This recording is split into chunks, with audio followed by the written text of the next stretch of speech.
දිත්ත තාරකාවක් මේ දුරේක්ෂයෙන් බලමුද. අද මං වලට පෙන්වන්න සූදානම් වෙන්නේ ජෙමිනි කන්ස්ටලේෂන් එකේ දකින්න ලැබෙන දිත්ත තාරකාවක්. මේක ඇත්තටම පියවසින් බලද්දී අපිට තනිතරුවක් විදිහට පේන්නේ. නමුත් මේ වගේ දුරේක්ෂයකින් බැලුවාම තරු දෙකක් විදිහට බලා ගන්න පුළුවන්. මේ තරුවේ නම තමයි කැස්ටර්. මේක වලට මේ දවස්වල රාත්‍රී 7ට විතර අහස මුදුන ප්‍රදේශය නිරීක්ෂණය කරන්න පුළුවන්. ඉතින් එහෙනම් දැන් අපි මේ දුරේක්ෂය කැස්ටර් වෙතට යොමු කරගෙන ඉමු.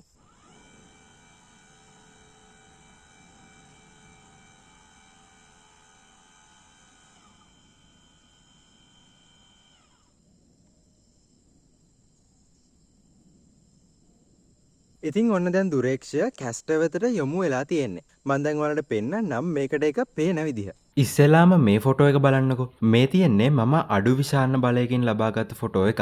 මේක තමයි කැස්ටර් තරුව. හැබැයි මේ විශාලන මට්ටමින් බලද්දි මෙතන තරු දෙකක් පේන්නේ නැහැ. ඔන්න දැන් බලන්න ඔය තරුවම තව ටිකක් විශාලනය කරාම පේන විදිය. දැන් තරු දෙකක් පේන්න තියෙනවනේ. ඉතින් මෙහෙම තමයි පියවැස්සට තනි තරුවක් වගේ පේන කැස්ටර් තරුව දුරේක්ෂයෙන් බැලුවම පේන්නේ. මේ කැස්ටර් පද්ධතිය ප්‍රධාන තරු දෙකකින් සමන්විත වෙනවා. ඒව තමයි කැස්ටර් A සහ B. මේ තියෙන්නේ කැස්ටර් A. ඒ වගේම මේ තියෙන්නේ B. මේ තරු දෙකට දිත්ව පද්ධතියක් කියන්නේ ඒ දෙකම එකිනෙකට ලංව තාරකා දෙකටම පොදු ස්කන්ධ කේන්ද්‍රයේ වටේ පරිභ්‍රමණය වෙන නිසා. හැබැයි මේ සාමාන්‍ය දුරේක්ෂවලට මේක දිත්ව තාරකාවක් වගේ පේනුනට මේවට නොපෙනෙන සංකීර්ණ කතාවක් මෙතන තියෙනවා. ඒ මේකයි. කැස්ටර් තරුව දිත්ව තාරකා පද්ධතියක් බවට මුලින්ම අනාවරණය වෙන්නේ 1719 දී. එතැන් සිට 1905 වගේ වෙනකල් අපි හිතාගෙන හිටියේ මේක දිත්ව තරුවක් කියලා තමයි. මොකද ඒ වෙනකල් තිබුණ දුරේක්ෂවලට මෙතන පෙනුනේ තාරකා දෙකයි. නමුත් කාලයත් එක්ක ටිකෙන් ටික තාක්ෂණයෙන් උසස් දුරේක්ෂ නිර්මාණය වෙන්න පටන් ගත්තා. ඒ දුරේක්ෂ වලින් මේක නිරීක්ෂණය කරද්දී පෙනී ගියා ඇත්තටම මෙතන තරු දෙකකට වඩා තියෙනවා කියලා. මුලින්ම හොයාගන්නවා කැස්ටර්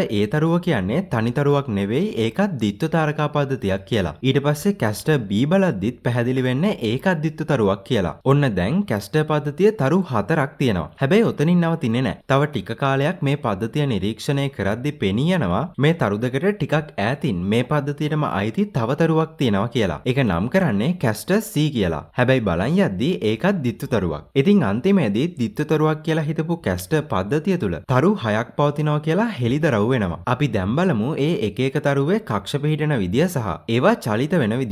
මුලින්ම කැස්ටර් A ගත්තොත් ඒක තුල කැස්ටර් A සහ B කියලා තරු දෙකක් තියෙනවනේ. ඒ දෙක මේ වගේ කක්ෂ දෙකක ඒ තරු දෙකටම පොදු ස්කන්ධ කේන්ද්‍රය වටා දින 9.2ක ආවර්ත කාලයක් සහිතව පරිභ්‍රමණය වෙනවා. අපි ඔය ස්කන්ධ කේන්ද්‍රයට බැරිසෙන්ඩර් කියලාත් කියනවා. ඒ වගේම තමයි කැස්ටර් B තුල තියෙන තරු දෙකත් මේ වගේ කක්ෂ දෙකක ඒ දෙකටම අදාළ බැරිසෙන්ඩර් එක වටා දින 2.9ක ආවර්ත කාලයක් සහිතව ගමන් කරනවා. ඉතින් එහෙම යන අතරතුර ඒ දිත්ව තරු පද්ධති දෙක ඒ පද්ධති දෙකටම පොදු බැරිසෙන්ඩර් එක වටා මේ වගේ කක්ෂයක ගමන් කරනවා. ඒකේ ආවර්ත කාලය තාම නිශ්චිතවම හොයාගෙන නැහැ. ඒ වගේම තමයි කැස්ටර් C වල තරු දෙකක් තියෙනවානේ. ඒවත් ඒ දෙකට විතරක් පොදු බැරිසෙන්ඩර් එක වටේ මේ වගේ කක්ෂයක දින 0.8ක ආවර්ත කාලයක් සහිතව ගමන් කරනවා. ඉතින් එහෙම යන අතරතුර මේ කැස්ටර් C දිත්ව පද්ධතිය සහ කැස්ටර් A සහ B පද්ධතිය ඒ සියල්ලටම පොදු ස්කන්ධ කේන්ද්‍රය එහෙම නැත්නම් බැරිසෙන්ඩර් එක වටා මේ වගේ කක්ෂයක ගමන් කරනවා. ඔන්න ඔහොම තමයි කැස්ටර් තාරකා පද්ධතියේ තියෙන තාරකා 6 චලනය වෙන්නේ.